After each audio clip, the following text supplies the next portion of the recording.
What's going on, YouTube?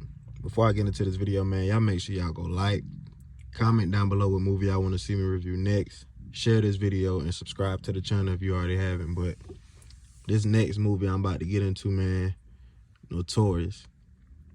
This movie came out in 2009, starring Jamal Willard.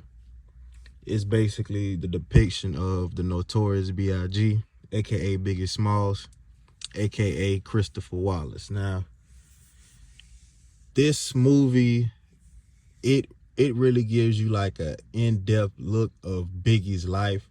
Like, everybody knew him as like this superstar rapper, but it really shows you everything that was going on behind the scenes with him selling drugs, his love life, his crazy love life, and his well-publicized beef with Tupac Shakur. Now, when Biggie was a kid, his father abandoned him basically, and that's when like he turned to the streets like a lot of young dudes do.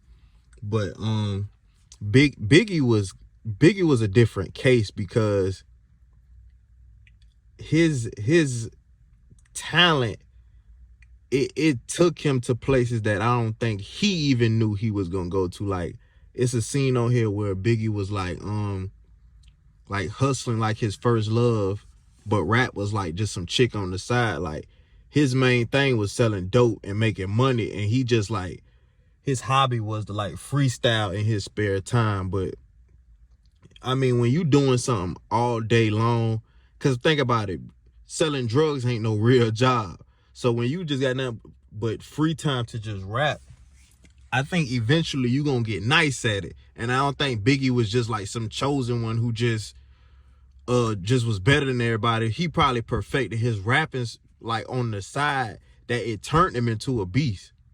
And like on this movie, he get introduced to the streets real young. Like, I didn't know he was selling crack that early. Like, his son actually played him on this movie, and Biggie looked like he about 12 or 13 when he start selling dope.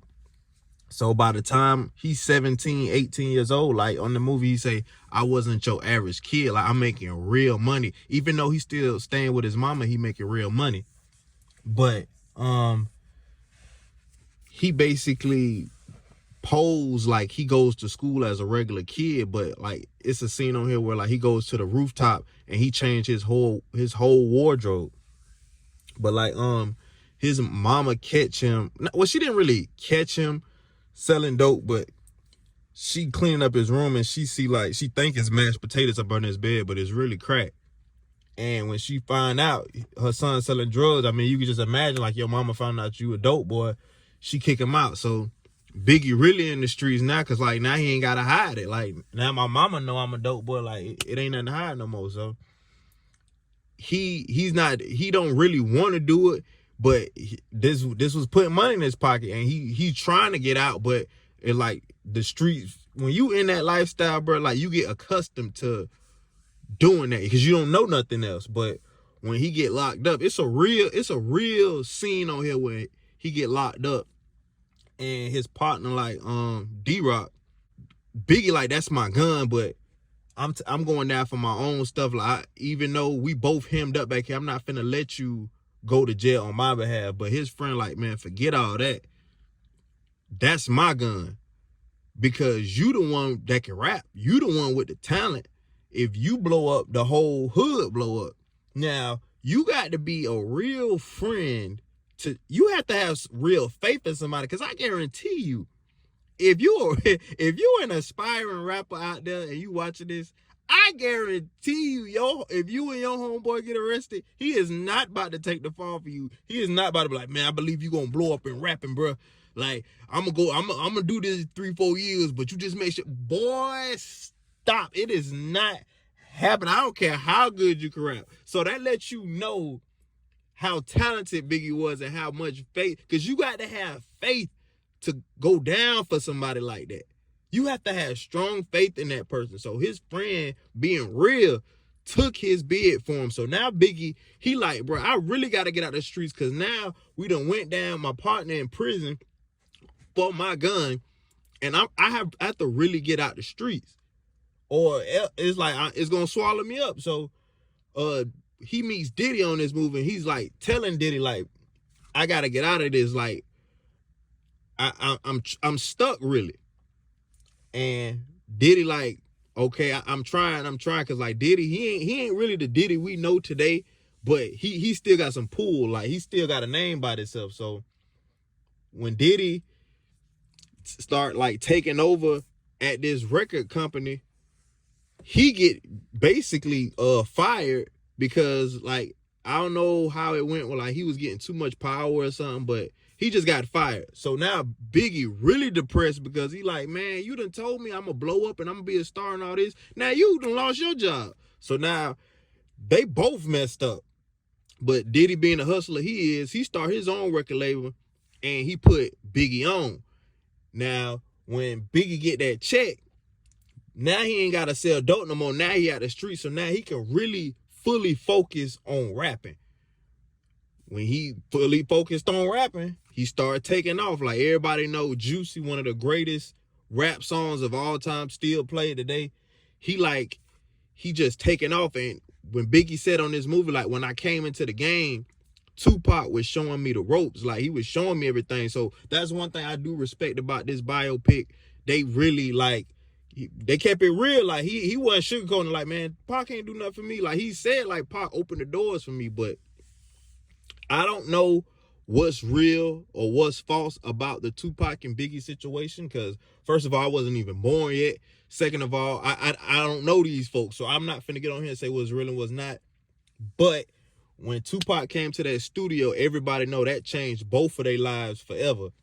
And everybody know Tupac accused him of setting him up, but it's just like that if that night would have happened, I think the rap world would be different to this day. Because nobody really knows. Like you can say this happened, he got set up, Biggie set him up, Biggie didn't set him up. Nobody really knows what happened.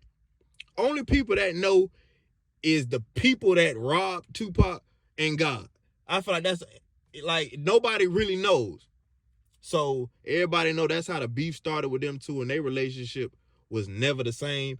And it's a scene on the movie where like Biggie was telling Tupac like, watch the dudes you hanging with, like they dangerous, whatever. But I mean, it's Biggie's side of the story. Like it's two sides. You got this movie and you got All Eyes on Me. So I don't know the truth. Like I'm not finna get on here and broadcast what's the truth because I don't know.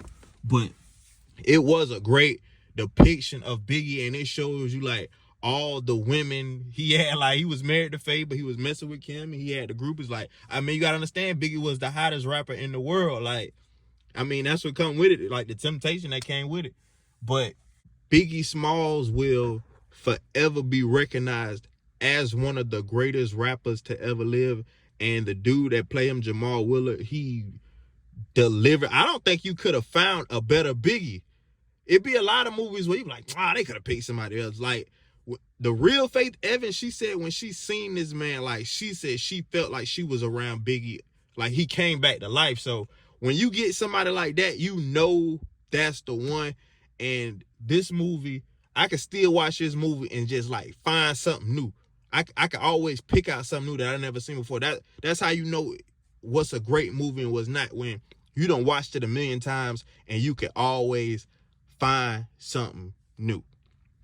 And my favorite part of this entire movie, when Biggie was on stage and everybody was talking about like the Tupac situation, and he still was trying to like claim his innocence, but he was like, you know what? I've been telling y'all I ain't had nothing to do with that mess. I didn't set this man up, but at this point I don't even care no more. And he just started spitting. I swear to God, I love that part, because it's like I done told y'all many times I ain't had nothing to do with it, but he could think what he want. I'm finna still do me. Like, and everybody know he tragically got killed at 24.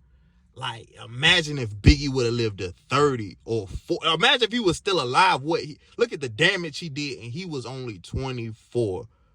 It just really make you think. But rest in peace to the Notorious B.I.G.